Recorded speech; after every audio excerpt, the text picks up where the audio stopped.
Hello and happy Valentine's Day. Here's a virtual bouquet of flowers. So don't say you didn't get any flowers on Valentine's Day, okay? Quick story from real life. I once mentioned to a friend that I've always had this dream of getting flowers on Valentine's Day. It was just a passing comment, super casual. But months later, when Valentine's came and I was still a single Pringle, I got a knock on my door. And there she was, a full bouquet in her hands. My sweet friend had remembered that conversation that I'd completely forgotten about. I can't tell you how happy that made me. I put the flowers on my table and felt just a little bit happy every time I saw them that week. The moral of the story, guys, is that there are so many kinds of love. No matter how your dating life is going, there are people who love you. And I'm one of them. So this is me paying it forward, knocking on your door and giving you flowers. Now that you have those, I'll give you what you came here for. Appreciate this beautiful art by Gmark. It was partly what inspired me to make a Valentine's special. This video is super rushed. I'm literally making it all in one day, which is crazy. But anyways, here we go. Switching to second person. You're experiencing the story as Eiko Aizawa now. The details of your first date with Hitoshi SHINSOU. The time you had to wait before being allowed to date had felt unbearably long at first. You were in awe of Hitoshi's self-control. He'd been just as impatient, but he'd respected Aizawa's rules all these months. Fortunately, life had gotten really busy, and that helped with the waiting. Especially after you'd rescued Eri. Aizawa had been hesitant to adopt another child, but he caved in when he saw how much you wanted to keep her. And predictably, he'd grown fond of her. It made you feel sentimental when you saw Aizawa mentoring her and reassuring her. It reminded you of how he'd done that for you, when you'd first moved in as a scared little kid with a traumatic past. Just you wait, you thought to Eri. Life will get so much better, kid. When Aizawa wasn't watching Eri, you were. Eri absolutely adored you. What's it like to be worshipped? Aizawa asked sardonically as the two of you washed the dishes. He nodded his head subtly towards Eri, who was humming your favorite guitar song as she drew a crayon picture of you. You laughed, shaking your head. You should know, you grinned. I looked up to you that way when I was her age. Still do, actually. Aizawa bent over the dishes, hair shrouding his face. Irrational problem child, he muttered. You felt a surge of warmth and protectiveness for your quirky, amazing family. You and SHINSOU hung out a lot, but with Eri in tow, it was a lot easier to keep up the friend vibe. There was no way you were going to kiss SHINSOU with Eri watching. Besides, you liked seeing this side of SHINSOU. You'd known he'd be patient. You'd known he would be calm and reassuring whenever Eri was upset. But you hadn't realized how playful he would be. That he would make up increasingly ridiculous stories and tell them with a straight face, only grinning when Eri called him out. That he would let her catch him in a game of tag, then fall to the ground dramatically. That he would pretend to translate what cats were saying, and solemnly tell her that they all thought she was a kind and brave unicorn princess. You and SHINSOU basically acted like kids again, on the same wavelength, messing around, always coming up with new ways to entertain Eri. Babysitting Eri with SHINSOU made it easier to hold back, but it also made you fall a little more in love. Your 17th birthday finally came around. Aizawa insisted that you still had to celebrate with him. You couldn't just ditch to go on a date because you were the right age. Fine by you. You had a great time going to a concert with Aizawa and Mike, and having a party afterwards with all of your friends. There were a few hiccups. The lighter wasn't working, so Bakugo tried to light the candles with his explosions, and ended up making the cake explode. But that only added to how funny the day was. There was something about Aizawa's flat expression, as sticky cake slowly fell off of his face, that had immediately become a core memory. Finally, the next day, after the party was cleaned up and everything had calmed down, you went on your date with Hitoshi SHINSOU. You were nervous, excited, and happy, all at the same time. Mina and Jiro had helped you pick out an outfit in advance. A cream-white shirt paired with a rust-colored dress that hugged your waist above a flaring, twirl-worthy skirt, and matching rust-colored boots. Examining the effect in the mirror, you had to admit you looked pretty cute. But would SHINSOU like it? You heard the knock on the front door and your heart was suddenly beating way too loudly. It almost drowned out the sound of Aizawa opening it, and his and SHINSOU's voices as they greeted each other. "Eiko," Aizawa called tiredly, "your date is here." "Coming!" you yelled, glancing frantically around the room. "Had you forgotten anything?" You slung your purse over your shoulder, took a gulp of water from your water bottle, and popped a breath mint into your mouth. As you hurried down the stairs, you glanced up and met SHINSOU's smiling eyes. He looked extra handsome, hair even more messy and stylish than usual, jawline sharp against his black turtleneck and grey trench coat, hands in his pockets as he waited patiently for you.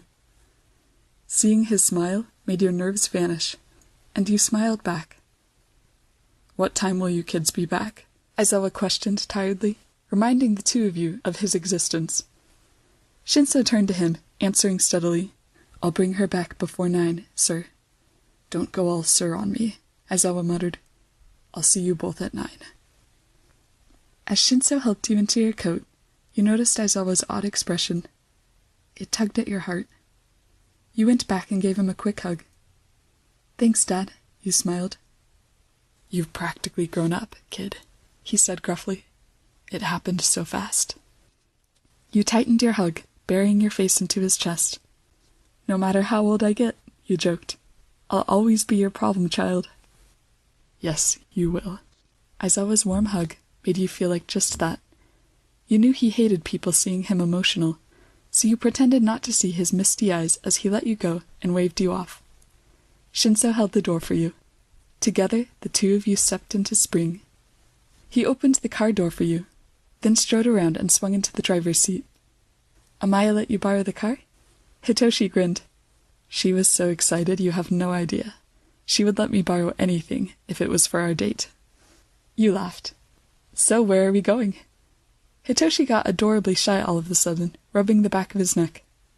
"I was thinking we could get dinner, then walk around and see the cherry blossoms together." Your heart fluttered. Sounds perfect. Even if his plan had been dumpster diving, your response would have been the same. The date was fun. You were surprised to find that it didn't feel that different from all the times hanging out as friends. And you kind of liked that. Maybe flirting didn't have to be more complicated than the playful teasing you two did all the time. Maybe connection didn't have to be more than the real, open-hearted conversations the two of you had always had. You walked together, talking and laughing as the cherry blossoms fluttered through the air around the two of you. Hitoshi's warm hand had slipped into yours ages ago, and it felt like it had always belonged there. He stopped suddenly, and you turned to face him. The sunset silhouetted him through the haze of glowy cherry trees as the two of you studied each other's eyes. He reached forward, brushing a petal off of your cheek, but his hand lingered, warm on your face. He slowly leaned forward. "I swear, if this is just another forehead kiss," you thought, and then all thoughts were erased as Hitoshi kissed you. So warm, so strange, so incredible. One of his arms went around your waist, pulling you closer, while the other reached to tangle in your hair, fingers brushing against your cat ear. You melted.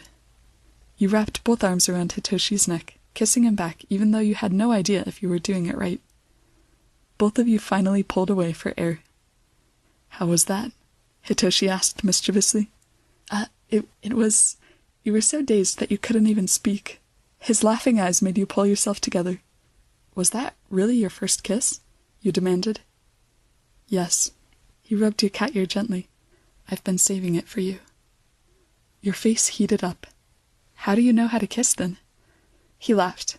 "I have no idea what I'm doing. But since it's your first time, too, I guess I got away with that." He looked at you, showing his genuine relief. "I imagined kissing you about 100 times. "What?" Your face flamed red. He shook his head ruefully. "I was terrified our teeth were going to clink," he confessed, "or that I'd find another way to mess it up." You laughed, ruffling his hair. "Even if that happened, I'd just be happy you kissed me. Finally, you added with a pout. He gazed at you steadily. Only 2% of high school sweethearts end up getting married or staying together. Your smile vanished, hand pulling back. Why are you bringing that up? That's so pessimistic. His steady gaze didn't waver.